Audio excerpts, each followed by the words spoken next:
Kali ini kami akan membahas tentang artefak-artefak misterius yang mempunyai daya tarik tersendiri dan menuai banyak perdebatan. Benda-benda aneh yang sepertinya dirancang dengan sangat unik. Benda-benda unik tersebut adalah mahakarya peradaban kuno. Beberapa artefak ditemukan setelah berabad-abad terkubur dan hampir tidak berubah walaupun termakan oleh waktu. Berikut ini adalah beberapa artefak kuno yang sudah ditemukan. Pertama, kepala Sansing Dui. Kepala Sansing Dui adalah salah satu artefak paling ikonik dari situs arkeologi Sansing Dui yang terletak di Provinsi Sichuan, Tiongkok. Sansing Dui adalah situs kebudayaan kuno yang berasal dari peradaban Shu sekitar 3.000 hingga 4.000 tahun yang lalu selama zaman perunggu. Artefak-artefak yang ditemukan di situs ini mencerminkan keunikan budaya dan kepercayaan masyarakat Shu yang sangat berbeda dari peradaban Tiongkok lainnya pada masa itu. Kepala Sansing Dui sering digambarkan dengan fitur wajah yang besar, seperti mata yang menonjol, hidung tinggi, dan mulut besar. Beberapa kepala dihiasi dengan elemen yang rumit, seperti mahkota atau tanduk, menunjukkan status atau simbolisme keagamaan.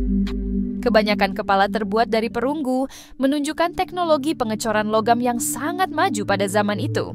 Beberapa kepala dilengkapi dengan dekorasi emas atau dihiasi dengan elemen lain seperti jade, batu giok. Kepala-kepala ini diduga memiliki fungsi ritual atau spiritual, mungkin terkait dengan penyembahan dewa-dewa, nenek moyang, atau kekuatan alam. Ukuran dan desain yang unik menunjukkan status pentingnya kepala-kepala ini dalam upacara atau hierarki sosial masyarakat Sansing Dui. Kepala Sansing Dui ditemukan dalam 2 lubang pengorbanan utama yang juga berisi berbagai artefak seperti topeng perunggu, patung manusia, pohon kehidupan, dan giok. Situs Sansing Dui ditemukan pertama kali pada tahun 1920-an, tetapi penggalian besar-besaran dilakukan pada tahun 1986 dan dilanjutkan hingga sekarang. Selain itu, budaya ini membuat patung dan benda perunggu yang sangat indah. Benda lain yang ditemukan berbentuk seperti binatang. Mereka menggabungkan perunggu, emas, batu giok, dan gading, yang menunjukkan bahwa temuan ini sangat unik dan mengagumkan. Sejak ditemukannya kepala Sansing Dui, muncullah teka-teki arkeologi yang besar, karena tidak ada catatan yang menjelaskan asal-usul tentang benda ini. Kedua, kapal Vasa. Kapal Vasa adalah nama yang diberikan untuk kapal perang Swedia abad ke-17, yang terkenal bernama Vasa. Kapal ini dianggap sebagai salah satu kapal perang terbesar dan paling canggih pada masanya, tetapi menjadi terkenal karena tenggelam dalam pelayaran perdananya pada tahun 1628. Berikut adalah penjelasan lebih lanjut.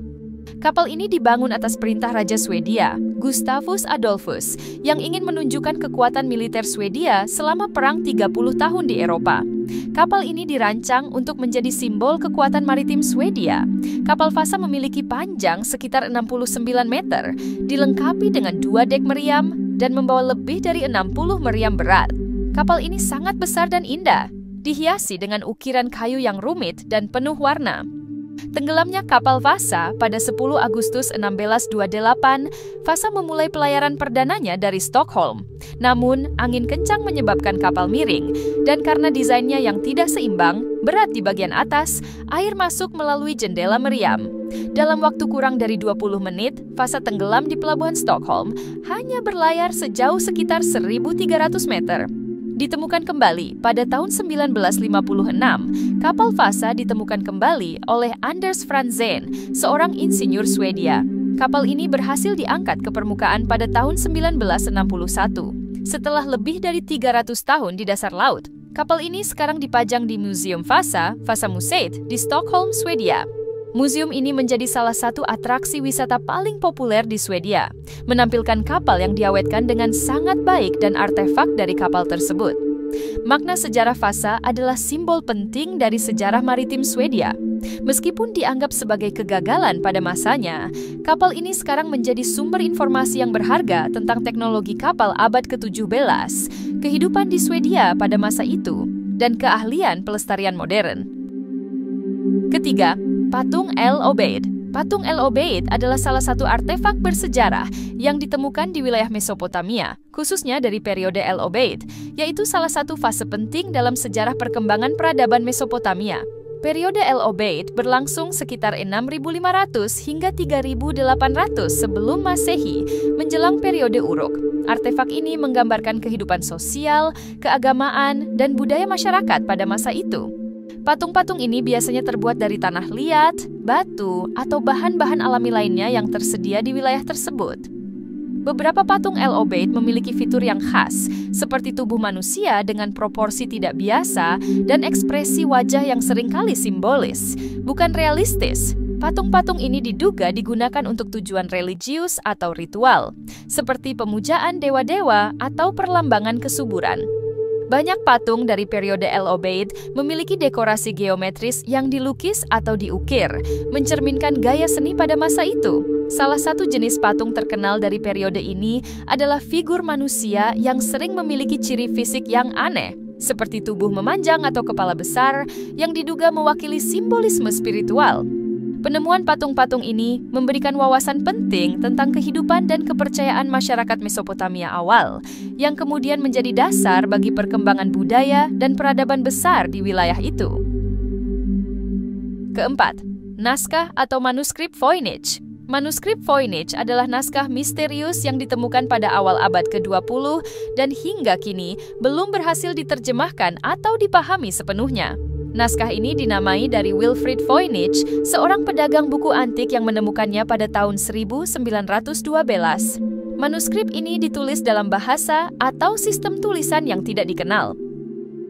Sering disebut bahasa Voynich dengan ilustrasi aneh yang menggambarkan tumbuhan, diagram astronomi, dan figur manusia. Manuskrip ini menggunakan aksara unik yang tidak mirip dengan sistem tulisan yang dikenal. Analisis statistik menunjukkan pola yang menyerupai bahasa alami, tetapi tak satu pun bahasa dunia yang cocok dengan teks ini. Ilustrasi gambar tumbuhan yang belum teridentifikasi, banyak di antaranya tampak seperti hibrida imajiner. Asal-usul manuskrip Voynich. Berdasarkan analisis karbon, manuskrip ini diperkirakan berasal dari awal abad ke-15. Penulisnya tidak diketahui, dan tidak ada bukti yang menunjukkan siapa yang membuat manuskrip ini atau untuk tujuan apa. Beberapa orang percaya naskah ini adalah kode rahasia, meskipun semua upaya pemecahannya sejauh ini gagal.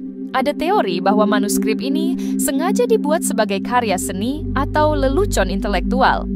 Meski teknologi modern seperti analisis komputasi telah digunakan, maknanya tetap menjadi misteri. Manuskrip Voynich kini disimpan di Beinecke Rare Book and Manuscript Library, Universitas Yale. Naskah ini menjadi salah satu teka-teki sejarah terbesar yang menarik minat banyak orang dari berbagai disiplin ilmu. Kelima, Peta Piri Reis.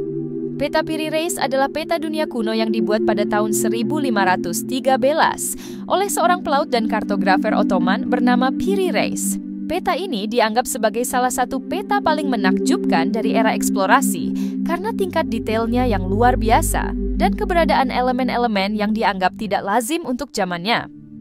Peta ini ditemukan pada tahun 1929 di Istana Topkapi, Istanbul, Turki.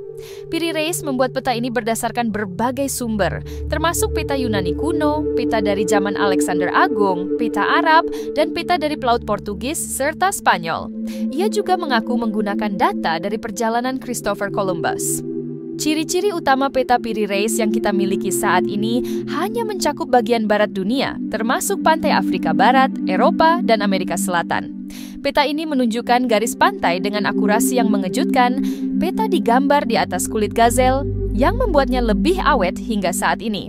Kemungkinan gambaran Antarktika. Salah satu aspek yang paling kontroversial dari peta ini adalah keberadaan wilayah yang dianggap sebagai pantai Antarktika, meskipun Antarktika baru ditemukan beberapa abad kemudian.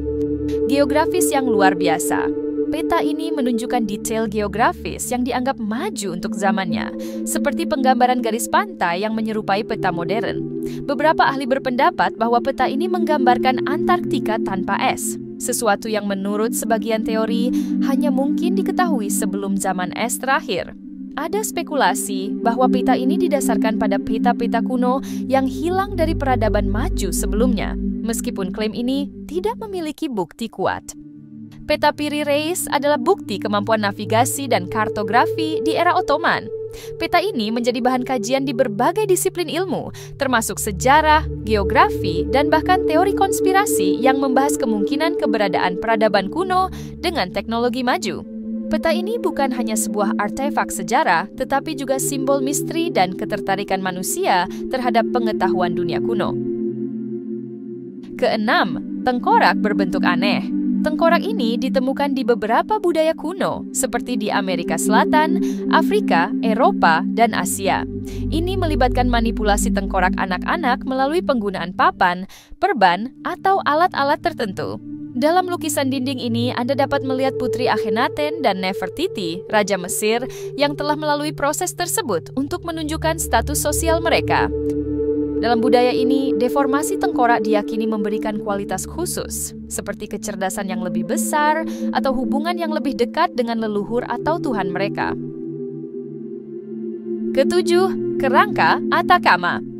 Kerangka Atacama adalah istilah yang merujuk pada kerangka manusia purba yang ditemukan di Gurun Atacama, Chili. Salah satu penemuan terkenal terkait ini adalah kerangka kecil yang disebut Ata.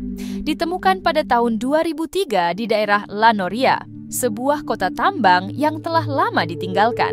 Kerangka ini menarik perhatian karena ukurannya yang sangat kecil, sekitar 15 cm, bentuknya yang tidak biasa. Dan spekulasi awal yang mengaitkannya dengan fenomena makhluk luar angkasa, alien. Kerangka Atacama berukuran miniatur, panjang kerangka hanya 15 cm.